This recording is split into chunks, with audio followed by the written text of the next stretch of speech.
Hello friends, welcome back to my channel. तो आज हम बना रहे हैं फिर से एक नई केक की डिज़ाइन और आज की केक हम 1.5 kg में बनाने वाले हैं। तो सबसे पहले मैं यहाँ पे गार्निशिंग बना के तैयार कर रही हूँ क्योंकि इस केक में थोड़ी सी मैं गार्निशिंग लगाने वाली हूँ। तो यहाँ पे हमने चॉकलेट को मेल्ट करके पाइपिंग बैग में डाल लिया था, जिससे कि ना काफ़ी ईजी हो जाता है लगाना। और मैं यहाँ पे जो फ़ैन वाली मोल्ड होती है ना, उसमें मैं यहाँ पे बना रही हूँ। वैसे आप कोई भी गार्निशिंग बना सकते हैं, बट इस केक में मैं ये फ़ैन वाली गार्निशिंग लगाऊंगी। तो इसको हमने टैप करके रख दिया था और थोड़ा देर इसको हम फ्रीज़ में रखेंगे तो ऑलरेडी जो हमारी चॉकलेट है वो सेट हो जाएगी और हमारी गार्निशिंग बनके तैयार हो जाएगी। तो यहाँ पे हमने स्पॉन्ज लिया है। स्पॉन्ज है हमारा 8 इंच के मोल्ड में मैंने 450 ग्राम वनीला प्रीमिक्स से बेक किया था। तो इस केक को ना मैंने बस जस्ट बेक ही किया है और उसके ठंडा होने के बाद मैं इस केक को कटिंग कर रही हूँ, क्योंकि ये स्पॉन्ज ना मैंने पहले से बना के नहीं रखा था, क्योंकि इसका ऑर्डर मतलब मुझे मॉर्निंग में ही आया था लगभग 10 बजे और 10 या 9 बजे आया था इस केक का ऑर्डर। तो मैंने जस्ट तुरंत इस केक को बेक किया था और मैं इस केक को ना 12 साढ़े 12 बजे बना रही थी। तो इस केक को ना मुझे 3 बजे 4 बजे देना था, तो 4 बजे वो आ गए थे इस केक को लेने के लिए। तो यहाँ पे मैं मतलब कि फ्रेश ही है ये स्पॉन्ज, इसको इसलिए आप देख सकते हैं कि मैंने यहाँ पे क्लीन रैप में रैप करके नहीं रखा है।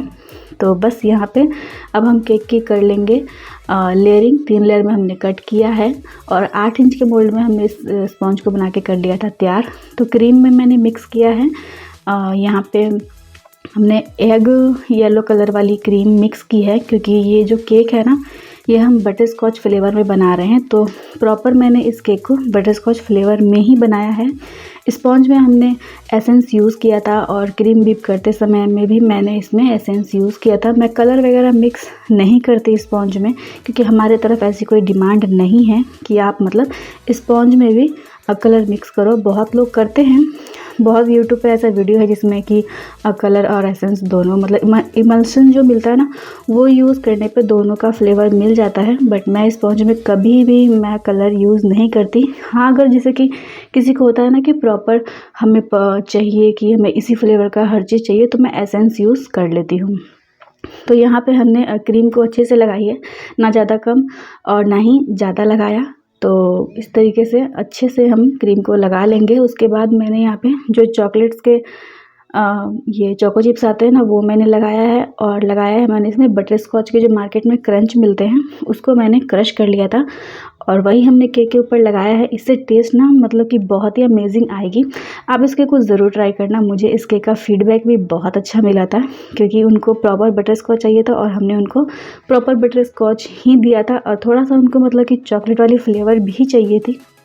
तो इसलिए मैंने यहाँ पे चोको चिप्स का यूज़ किया है। आप चाहे तो गनाश यूज़ कर सकते हैं, चॉकलेट का सिरप आता है वो आप यूज़ कर सकते हैं। तो काफ़ी सारी चीज़ें हैं जिससे कि आप चॉकलेट का फ्लेवर भी ऐड कर सकते हो। बटर स्कॉच में बहुत लोग मतलब कि चॉकलेट्स के स्पॉन्ज होते हैं ना वो भी मांगते हैं, तो मैं देती भी हूँ। तो जैसा मतलब कि कस्टमर बोले कि हमें इस तरीके का चाहिए तो मैं वैसा बना के दे देती हूँ। तो यहाँ पे हमने सेकंड लेयर के ऊपर भी सेम प्रोसेस किया और साइड वॉल पे भी हमने साथ ही साथ क्रम कोट भी कर लिया है, जिससे कि वैसे तो मुझे इस केक को फ्रिज में नहीं रखना था क्रम कोट करने के बाद, मगर अगर आपके पास समय है तो कर लेना। समय तो मेरे पास भी था, मगर मुझे क्रम कोट करके फिर फ्रिज में रखो, फिर बाहर निकालो उसे और फिर फिनिशिंग करो, तो मुझे लगता है ना कि कुछ ज़्यादा ही समय लग जाएगा। तो मैं वैसे नहीं करती कभी भी।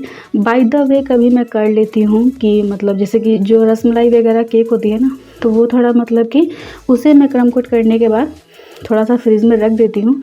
नहीं तो मैं ऐसा कोई भी केक क्रम कोट करके नहीं रखती। हाँ, क्रम कोट कर लेती हूँ तो साथ ही साथ मैं फिनिशिंग भी उसकी कर ही लेती हूँ।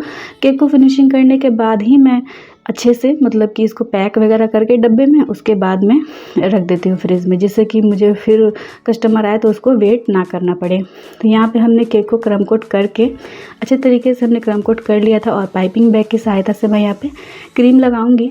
काफ़ी इजी हो जाता है इस तरीके से लगाना। और ना क्या होता है ना कि जब आप पाइपिंग बैग से क्रीम लगाते हो तो एक बराबर आपकी क्रीम लगती है, कहीं पे ना कम ना कहीं पे ज़्यादा। तो इसीलिए मुझे पाइपिंग बैग से बेस्ट लगता है लगाना।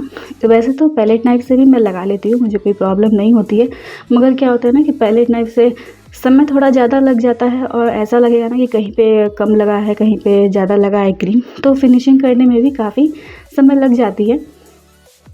तो यहाँ पे हम अब कर रहे हैं अपने केक को फिनिशिंग। क्रीम वगैरह तो हमने लगा दिया, तो पैलेट नाइफ की सहायता से थोड़ा सा हमने एक बार स्क्रैप किया और दूसरी बार मैं यहाँ पे स्क्रैपर की सहायता से केक को फिनिशिंग कर रही हूँ।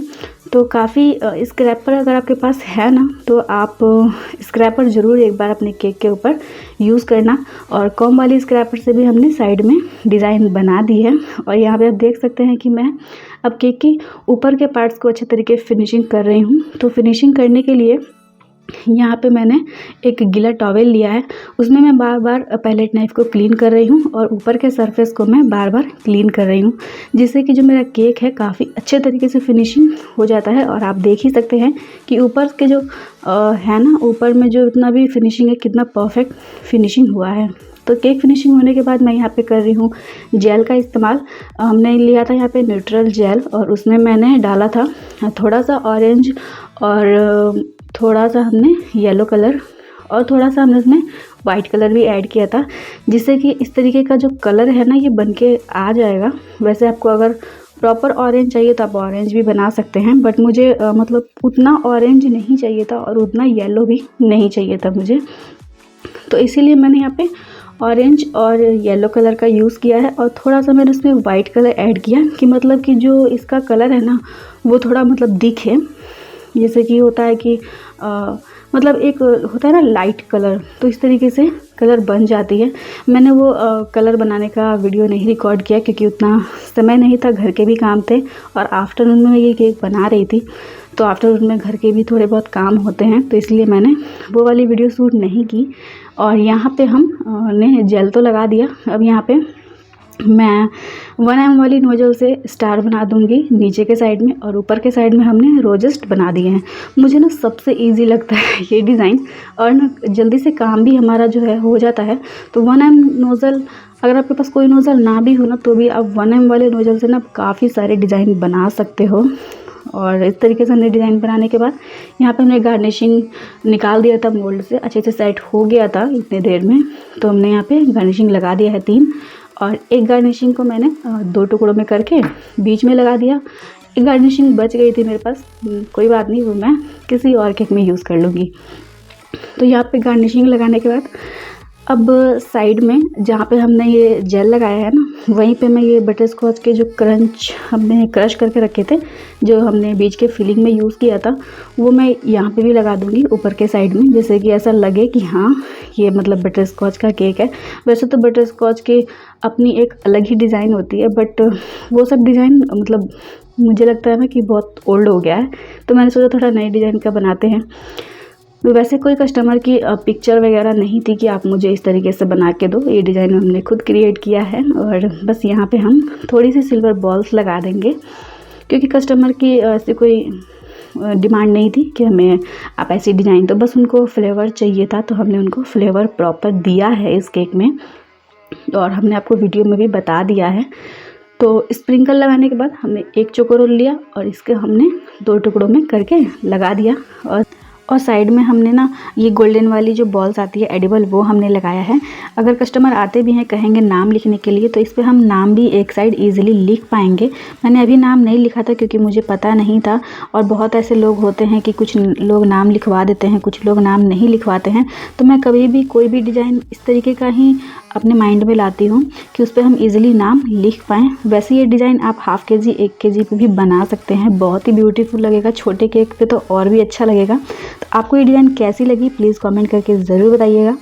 तो मिलते हैं अगले नए वीडियो में, तब तक के लिए bye bye and take care.